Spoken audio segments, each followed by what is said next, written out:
Hey guys, just making this quick video to show everyone my build in 3.19 Kalandra League, which is Mall of Mischief, Deathwish. There's plenty of videos on it already.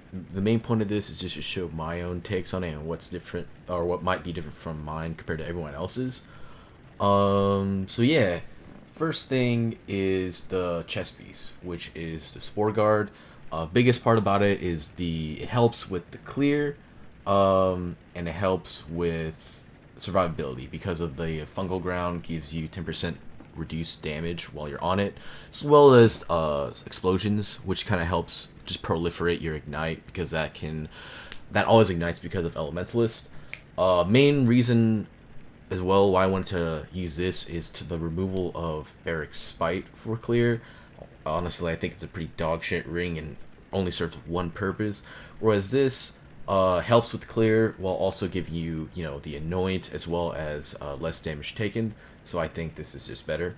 And clearing up that ring slot gives you flammability, which is pretty big for clear because it just helps clear any stragglers, because the biggest benefit of this build is that it has a lot of built-in damage, but the biggest downside is that it's pretty clunky.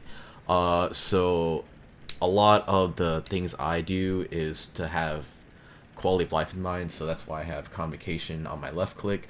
And that's also why I have anomalous convocation combined with enhance, so minions get 70% movement speed when they can it when convocation is casted, which is huge just because the minions will just go where they need to because they're aggressive due to the Maw of Mischief unique.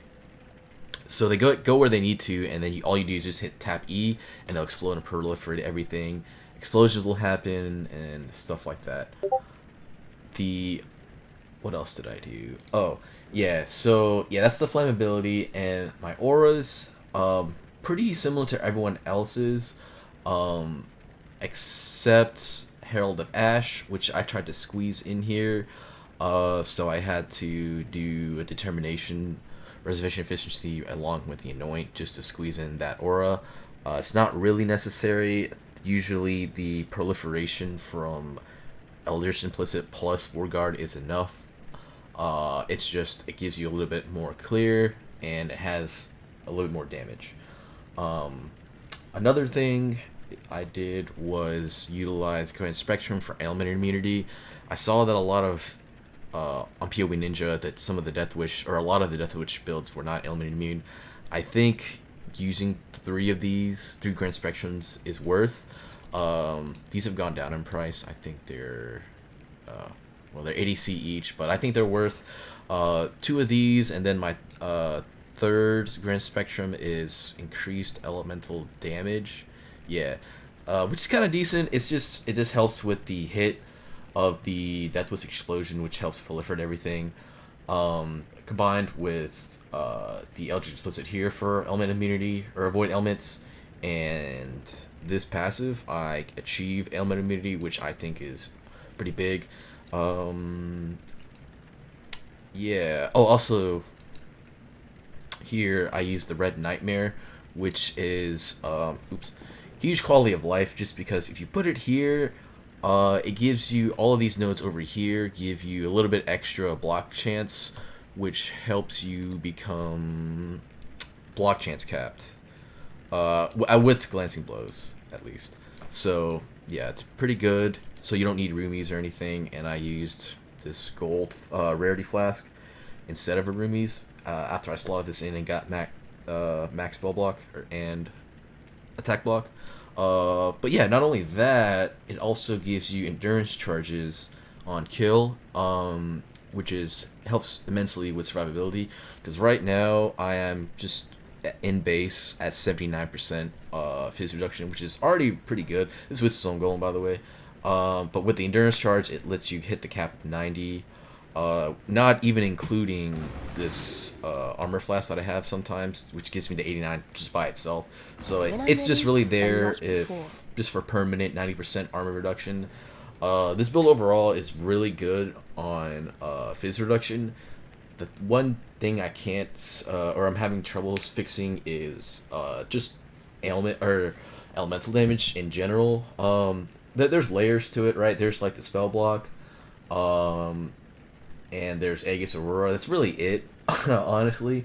I'm trying to squeeze in more spell suppress to try and just lower the variance, but it's already pretty tanky by itself just with the spell block, and with ailment immunity and with just Aegis Aurora helping just a little bit. But I just want to get it a little bit more because I've had to unspec out of this just so that everything's a little bit smoother, and I want to spec that in. But yeah, I think that should be fixed once I am able to squeeze in more spell suppress. But yeah, other than that, it's pretty tanky. The prolif is really good.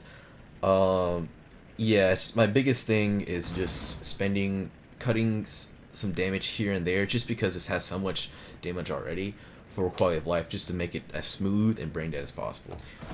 Anyways, let me just show you a quick map real fast. Yeah, it's just Alphago right now. I got Stream of Consciousness. I'm speccing into Expedition and Harvest.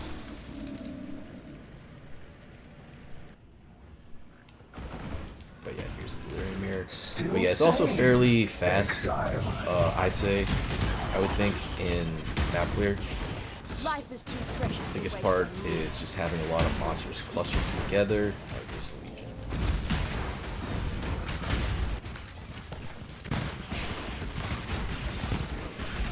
Yeah, you see how it just proliferates everywhere by itself. And all you're really doing is just shield charging around and pressing your Deathwish every now and then. Like, yeah. And it's kind of, just because of the nature of Ignites, you just kind of have to explode it and move on and just understand and know that the stuff behind you is ignited. Just because there's so many layers of prolif that I have, which is the biggest thing. There's a lot of people run Hail to Purity to help with the clear, and while it does help, I think for stragglers, you really need other things and things that spawn afterwards, because you don't get very many casts of your actual Stone Golem, which is your main damage, to prolif everything. So it's just good to have extra sources with the stragglers. That helps immensely, of course, because once again, it's quality of life. Yeah.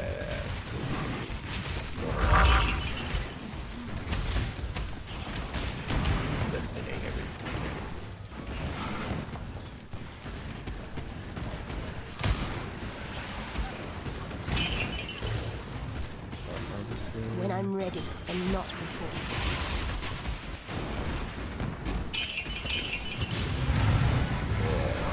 Really smooth, and then single targets, obviously, because Stone Golem's being like so big. You really don't need to do anything to scale it besides minion damage, fire damage, multi. The standard stuff on the tree, what everyone else is doing. But honestly, it leaves, there's plenty of gear slots open just for quality of life. This way, exile. You just gotta figure out what works for you, and Don't let him make a mess. but yeah, Barracks fight I do not like. It seems like such a waste of a ring slot just for clear. 'Cause it really gives nothing else. Life, ES, stats, nothing. So yeah, that's why I wanted to knock it out. And it opens up the flammability on hit ring, which is very big.